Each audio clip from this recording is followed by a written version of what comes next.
पढ़ेंगे प्रतिशत। प्रतिशत, परसेंटेज, परसेंटेज, ठीक है। तो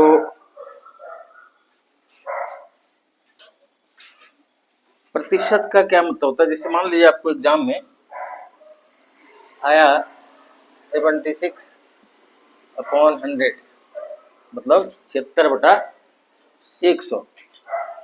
तो आपसे पूछा गया कितना नंबर आया, तो आप बोले 76%। नहीं, तो परसेंट का मतलब है कि 100 में कितना। जैसे x% मतलब 100 में कितना, तो x। कुछ भी y%, तो y डिवाइडेड बाय 100। 5% तो 5 डिवाइडेड बाय 100। इसका मतलब है कि 100 में 5। अब इसी तरह का जब आपको ऐसा लिखा हुआ है कहीं कि 3/4, इसका मतलब ये हुआ कि 4 में 3। इसको परसेंटेज में बदलना होगा तो 100 में कितना, तो इतना। 4 में 3 तो 100 में, तो इसको करेंगे हम लोग तो हो जाएगा 75%, ठीक है। 75%, ठीक। 4/5, इसका क्या मतलब कि 5 में 4, तो 100 में कितना, तो इसको करेंगे तो 80%। अब मान लिया आपको आया कि 0.5% या 0.5 को पहले बदलो, 0.5 को बदलो परसेंट में, तो पहले इसको हम लोग ऐसे करेंगे 5/10, ठीक है। तो ये हो गया 1/2 इंटू 100, 2 में 1, या यहीं पर कर सकते हैं कि 10 में 5, तो 100 में कितना, ठीक है। तो ये हो गया 50। 0.2 को प्रतिशत में बदलो, तो 0.2 से यहाँ दशमलव हटाएंगे तो यहाँ हो जाएगा 10, तो 10 में 2, तो 100 में कितना, ठीक है। तो ये 20% हो गया, समझ गए। तो इस तरह से हम लोग दशमलव को भी बदल सकते हैं परसेंटेज में। मान लीजिए कहा कि ये तो परसेंटेज बदलना हुआ, आपका कि 0.5% को भिन्न में बदलो, तो 0.5% का मतलब हुआ 0.5/100। अब इसको यहां से हटाएंगे तो हो गया 0.1, तो इसको क्या करेंगे, अब ये हो जाएगा 0.005, ये हो गया ये हो गया 0.005। या इसको अगर भिन्न में बदलना है तो खाली इतना हो गया, इसको कैंसिल कर देंगे 1/200, ठीक है। समझ गए। फिर से देख लीजिए, 0.5% मतलब 0.5/100। अब इसको हटाना है तो यहाँ एक शून्य, 5 से कैंसिल किए तो 200 बार, तो ये हो गया 1/200, ठीक है। तो इस तरह से किसी को हम लोग परसेंटेज में बदल सकते हैं। अब कहा कि 4:5 को प्रतिशत में बदलो। अनुपात होता है ऐसे हम लोग लिखते हैं, अनुपात 4/5, तो 5 में 4, तो 100 में कितना, ये हो गया 80%, ठीक है। दूसरी चीज कि देखिएगा, जैसे मान लीजिए आपको कहा कि 4/16 का कितना प्रतिशत है, 4/16 का कितना प्रतिशत है, कितना प्रतिशत है किसका, 16 का। तो कितना, 16 का 4 कितना प्रतिशत है, तो 16 में 4, तो 100 में कितना, ठीक है। 16 में 4 तो 100 में कितना, तो 25% हो गया।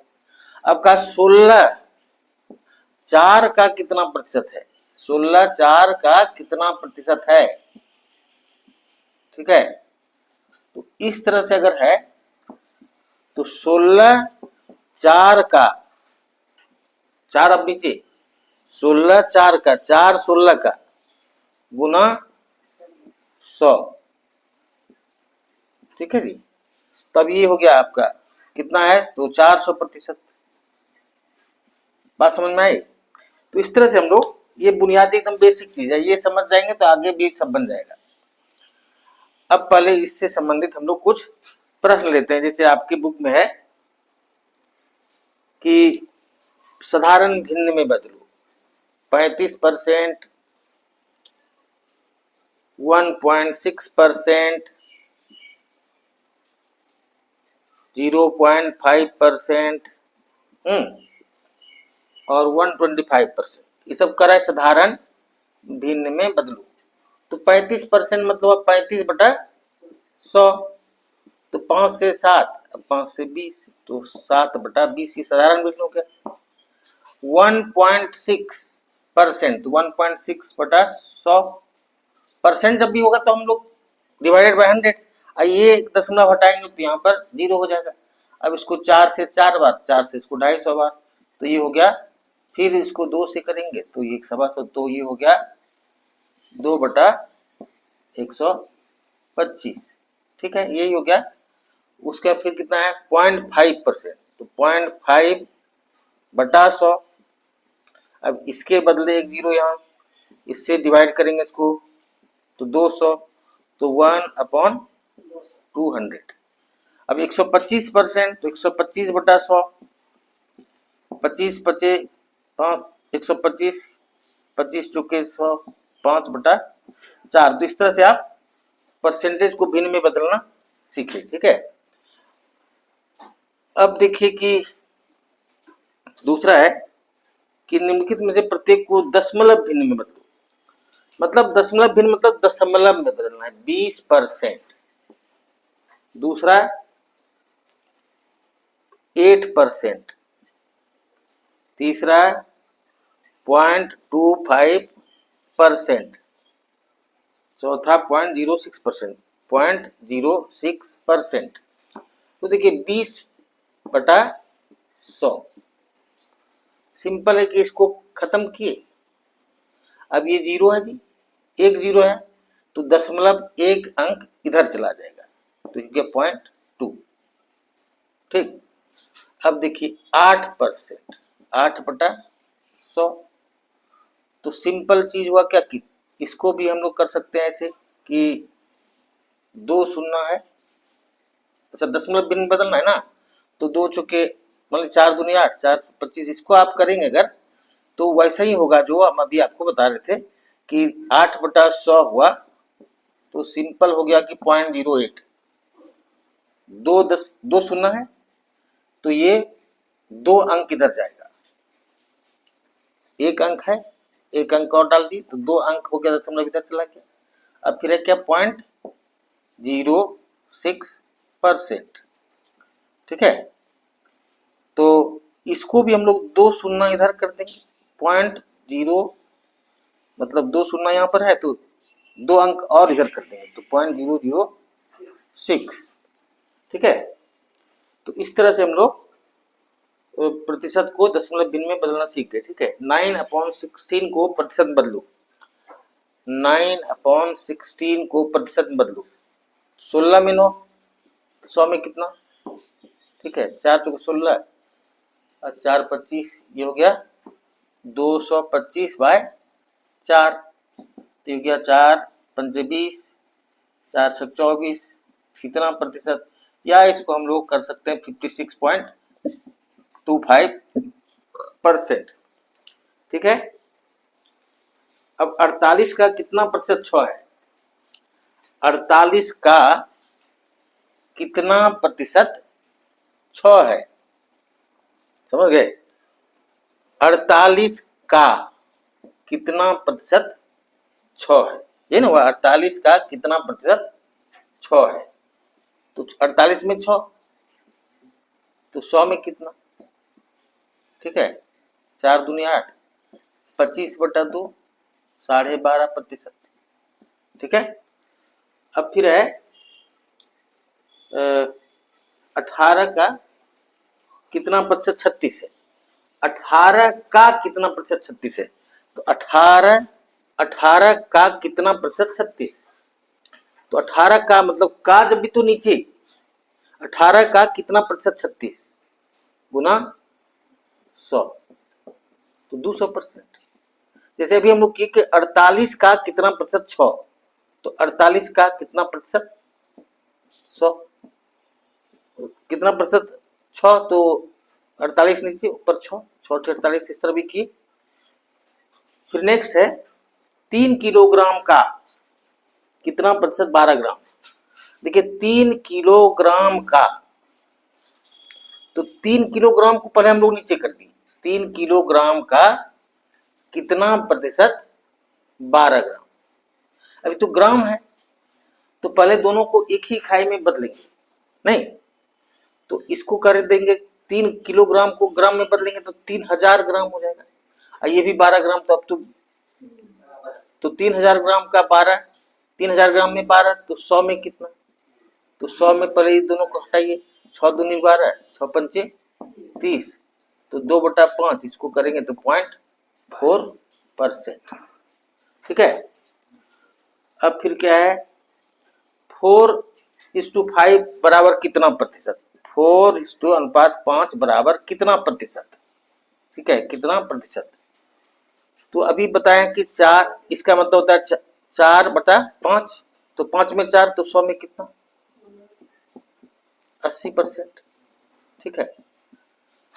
अब फिर है कि 432 का 6.2/3% कितना होगा। 432 का 432, देखिए 432 का मतलब गुना कितना 6.2/3%, 6.2/3%। प्रतिशत जब भी होता है नीचे 100 होता है तो गुना 1/100, नीचे हमेशा 100 रहेगा ना, प्रतिशत रहेगा तो 6 तिया 18, 2 20/3, इसको लिख देते हैं 20/3। अब इसको हम लोग कैलकुलेट कर देंगे, जो आंसर आएगा वही हो जाएगा। बात समझ गए, समझे ना।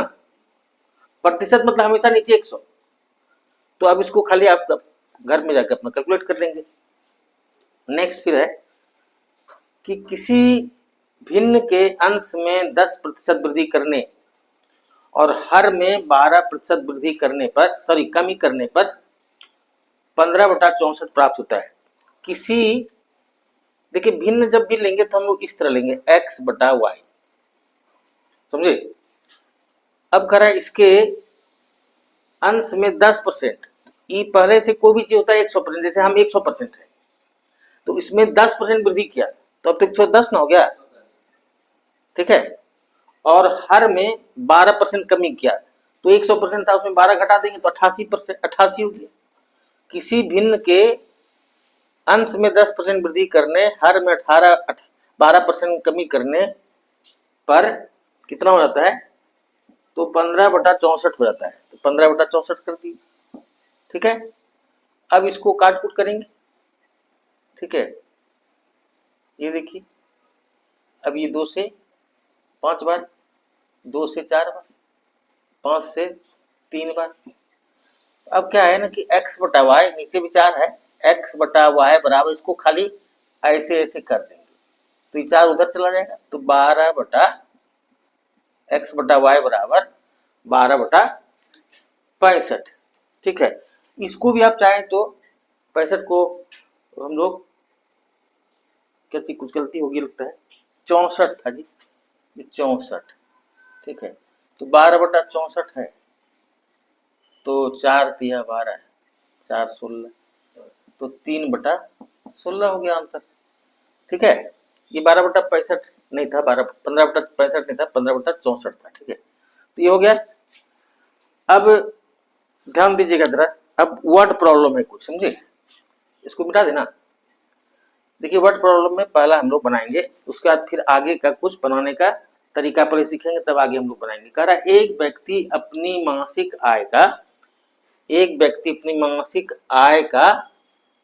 आय का 12% बचत करता है। एक व्यक्ति अपनी मासिक आय का 12% बचत करता है, तो बचत कितना हो गया, बचत बराबर 12%। तो 12% जब आप बचत करें, इसका मतलब खर्चा कितना किए, 100 में 12 घटा देंगे, तो खर्च कितना हुआ, तो खर्च हुआ 88%, ये ना हुआ। अब कह रहा है कि यदि उसका मासिक खर्च 19,360 रुपया हो तो ये 88% तो खर्च है नहीं, और कह रहे खर्च कितना है तो 19,360 रुपया, तो इतना बराबर 19,360, ये नहीं हुआ? क्लियर हुआ कि नहीं?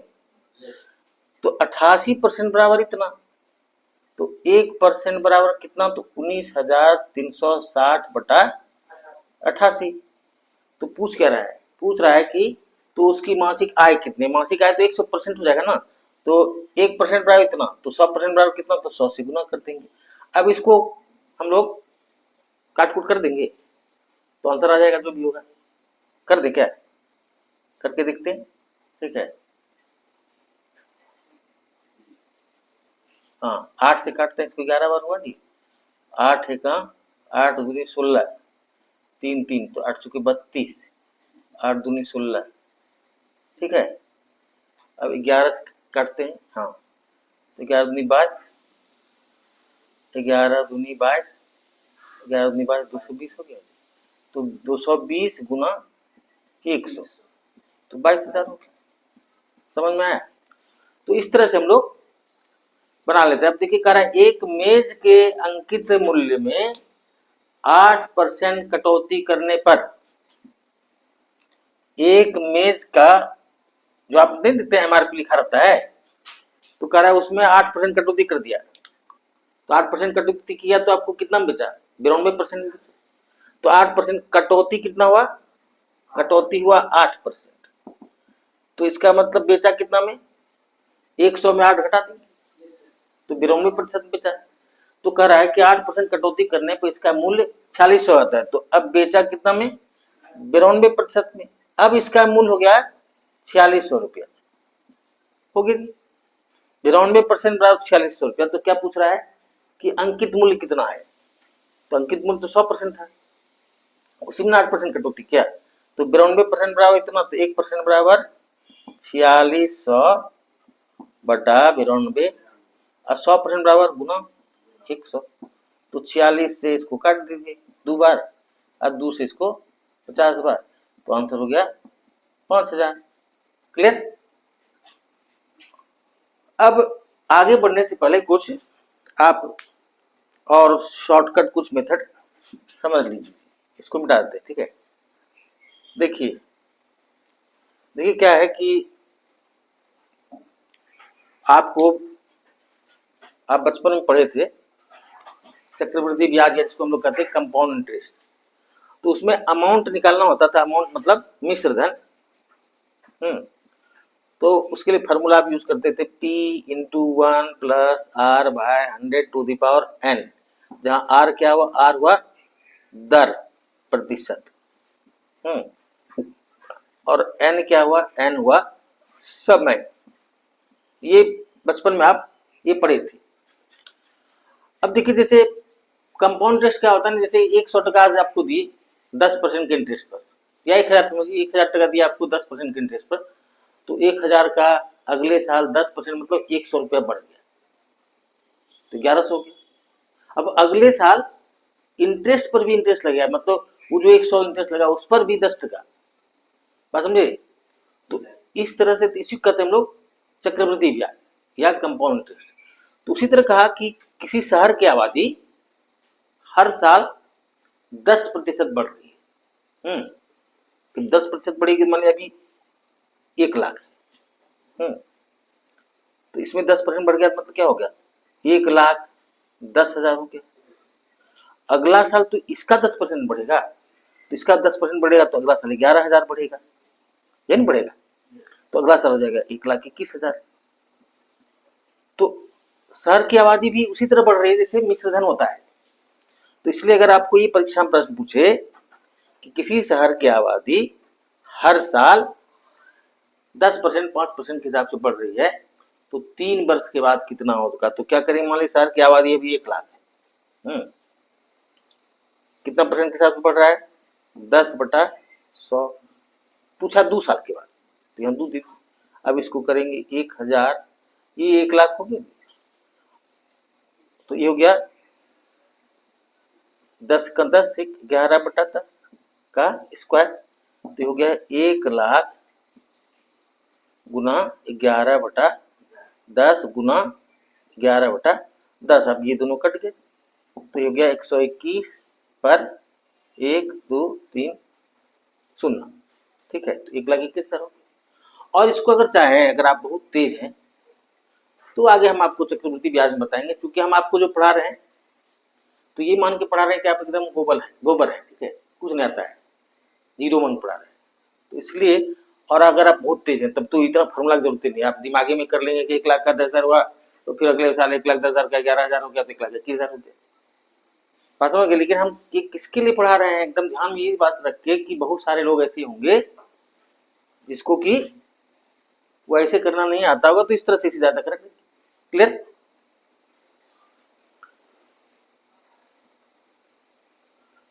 अब कहा कि किसी शहर की आबादी अभी 1,00,000 है और हर साल 10% के हिसाब से घट रही है, तो भी इसी तरह का फॉर्मूला लगेगा, P into 1 minus R by 100 to the power n।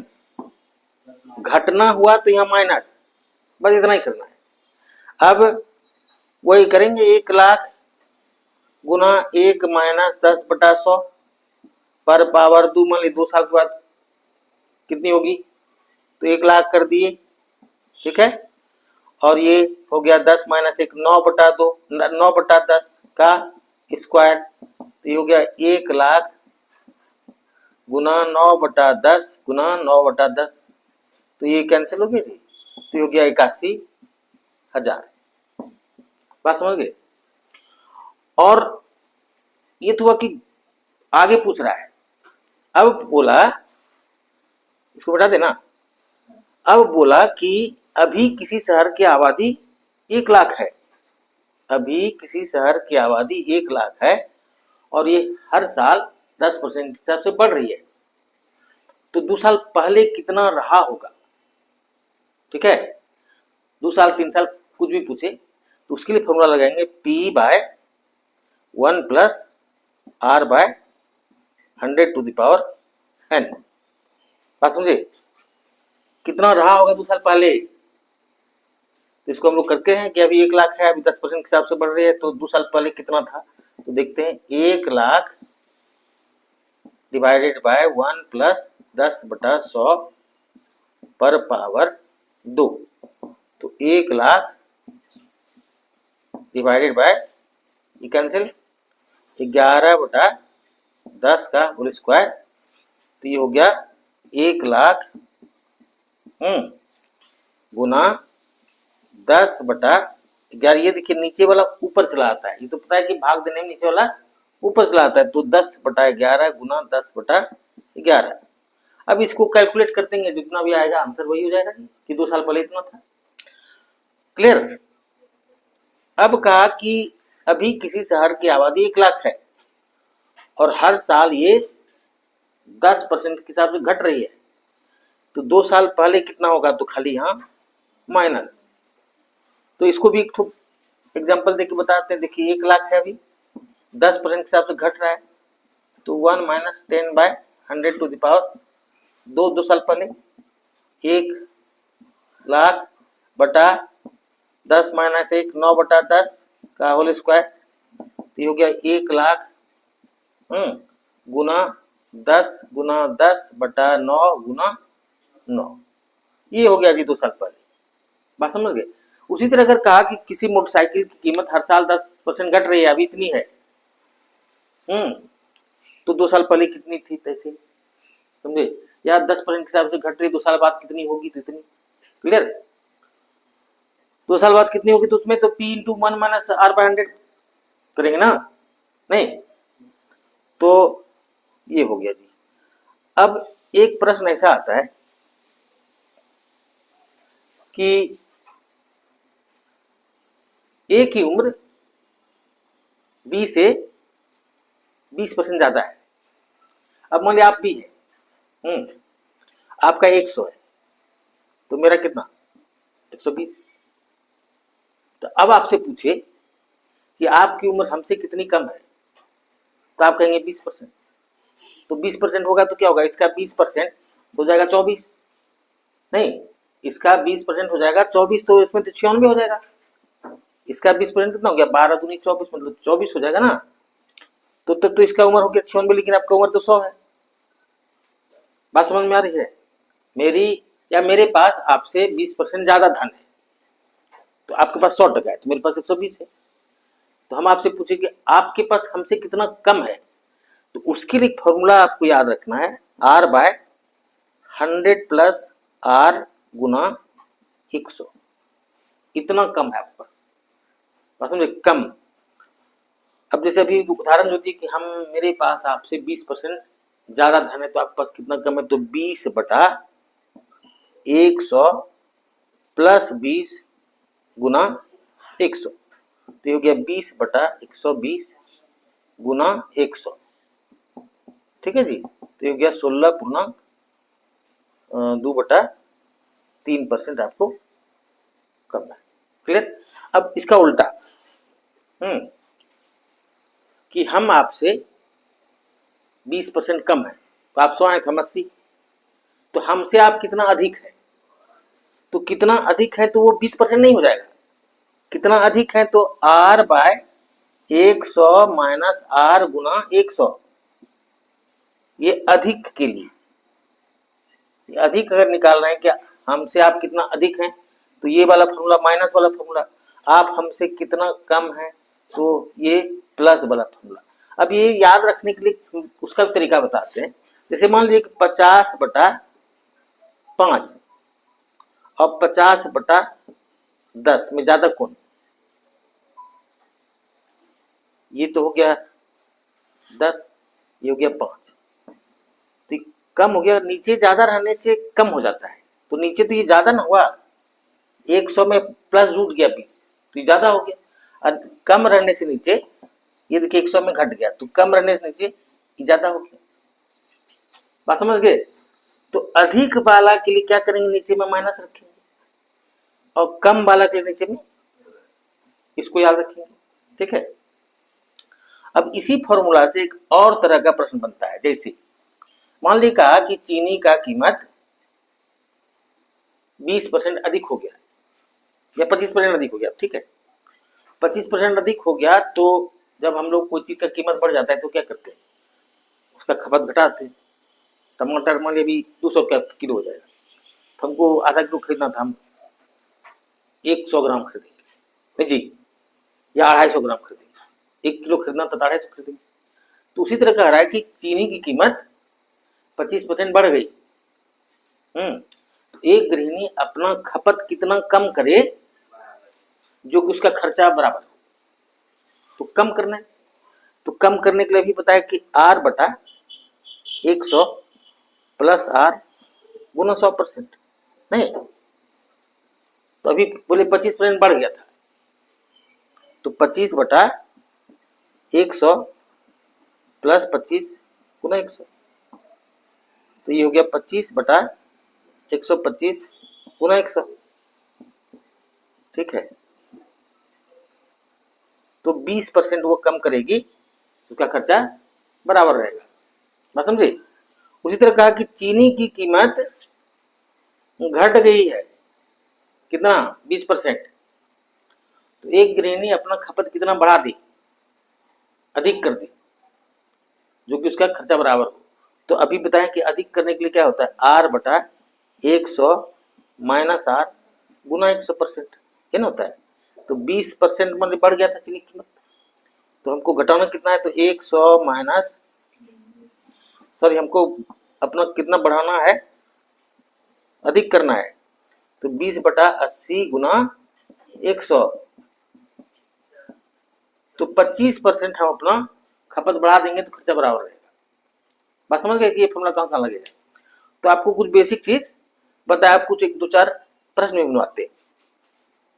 जैसे कह रहा है कि ए की आय बी की आय से 25%, ए की आय बी की आय से 25% अधिक है, ए की आय बी की आय से 25% अधिक है, तो बी की आय ए की आय से कितने प्रतिशत कम है, तो कम के लिए आपको क्या बताया, 25/100 प्लस 25 गुना 100, तो ये हो गया जी 25/125 गुना 100, ठीक है 20%। ठीक, कह रहा है कि यदि ए की ऊंचाई ए की ऊंचाई बी की ऊंचाई से 20% कम है तो बी की ऊंचाई ए की ऊंचाई से कितने प्रतिशत अधिक होगी। तो अधिक वाला हम सीधा सा करना है कि r बटा 100 माइनस r इंटू 100%, ये ना बताया है।